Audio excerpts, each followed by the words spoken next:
For more on the West's strategy in fighting the militants and why it's excluding Syria and Iran, let's bring in Professor Syed Mohammed Marandi from the University of Tehran. Thank you very much for joining us here on RT International. So, America and its allies are deciding on the region's future right now in Paris, but Syria and Iran aren't there.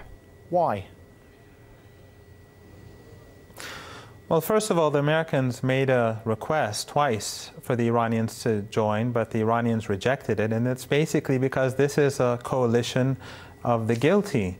These are basically those very same countries that almost 4 years ago, they began to destroy the sovereignty of Syria illegally, helping terrorist organizations, extremist groups in Syria through Saudi funding, Qatari funding, Turkish logistical support, and U.S. and European coordination.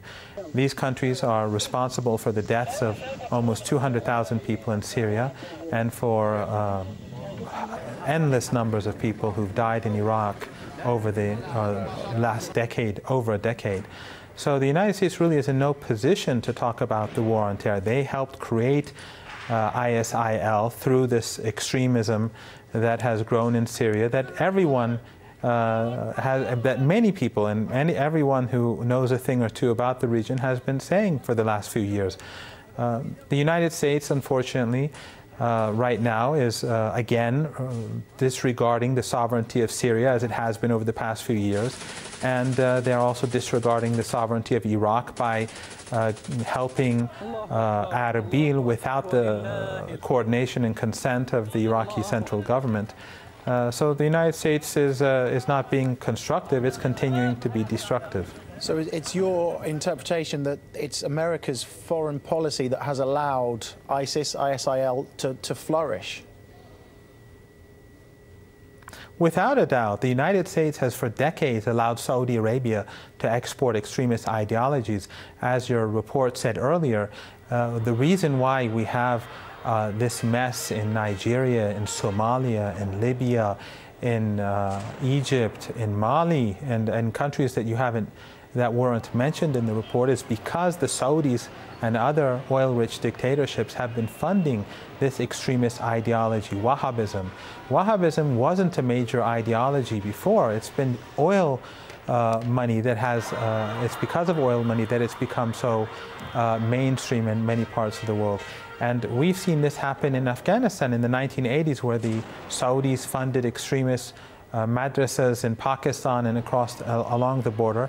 That led to the rise of the Taliban. The United States wasn't against it back then because, for a host of reasons, because of the Soviet Union and also to put pressure on Iran. After 9/11, and when the Americans were hit by their own corrupt foreign policy, the Americans changed a bit, but again, over Libya, the United States and the Europeans began cooperating with Al-Qaeda, former Al-Qaeda members like Belhaj in Libya. And then they went on as representatives of the Libyan government and in Turkey coordinated with the FSA, the so-called Free Syrian Army. So Al-Qaeda-linked groups and people and extremists funded by Saudi Arabia and Qatar were working in coordination with the United States in Libya and later on in Syria. This is a repeat of what happened in Afghanistan, only much worse and much more extensive this time around. So the United States knows quite well who these extremists are. They know that the Saudis have been funding extremist clerics, and 24 hours a day they're on TV, satellite TV, they're broadcasting their religion of hate. Their schools and Saudi Arabia are preaching this religion of hate, and they're giving out millions of books every year free of charge to again spread this religion of hate. Thank you very much for your time and your insight here on RT International. Professor Syed Mohammed Marandi from the University of Tehran. Thank you for having me.